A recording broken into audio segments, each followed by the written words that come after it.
Hello mi, magandang araw. Samahan niyo kami, ihatid namin si Princess sa eskwelahan. Pero bago ang lahat, ipakita ko muna sa inyo ang aking kalabasa. Ayan, ang ganda ng ng aking kalabasa. Lumaki na talaga ang bunga niya. Thank you Lord talaga kasi nga ang tagal naming tumira dito pero ngayon lang talaga kami nabuhayan ng kalabasa.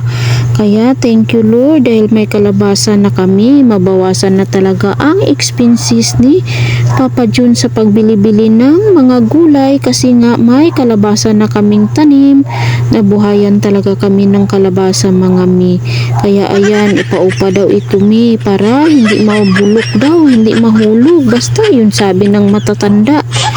So far, effective din naman mi kasi nga lahat ng gipaupa ko na mga kalabasa kay nabubuhay talaga at lumaki talaga siya, hindi siya nabulok, hindi siya nahulog. Then fast forward, ayan, ihatid na namin ang aming bata sa eskwelahan. Then sumakay pala yung mga kapitbahay namin na mga bata kasi may isang bata dyan na classmate ni Princess, kapitbahay namin.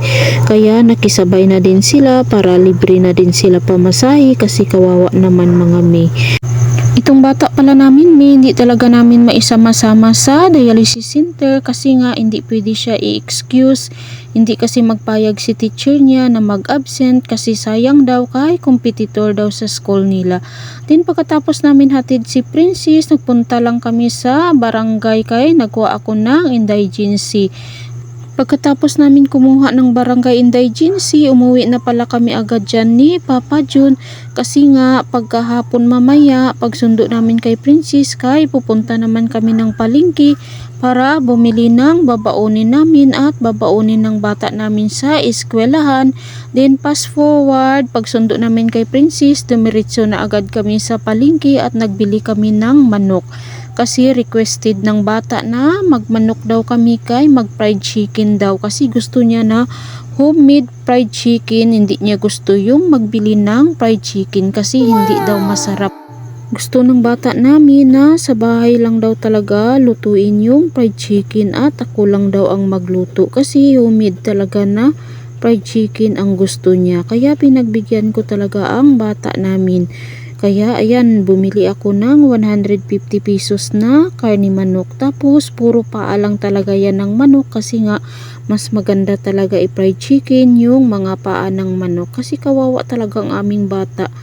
Minsan lang talaga mag-request ang aming bata kaya pinagbigyan ko na din. Pag-uwi namin dumaan din kami ng isdaan kasi nga iprito namin kay ihalo namin sa ginisang gulay bukas.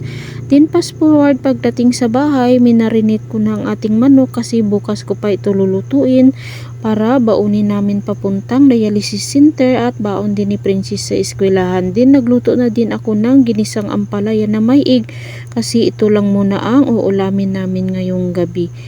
At ito, paluto ng ating ginisang ampalaya. Dito na lang for today's video. Salamat sa panunood. Follow and share. God bless you all.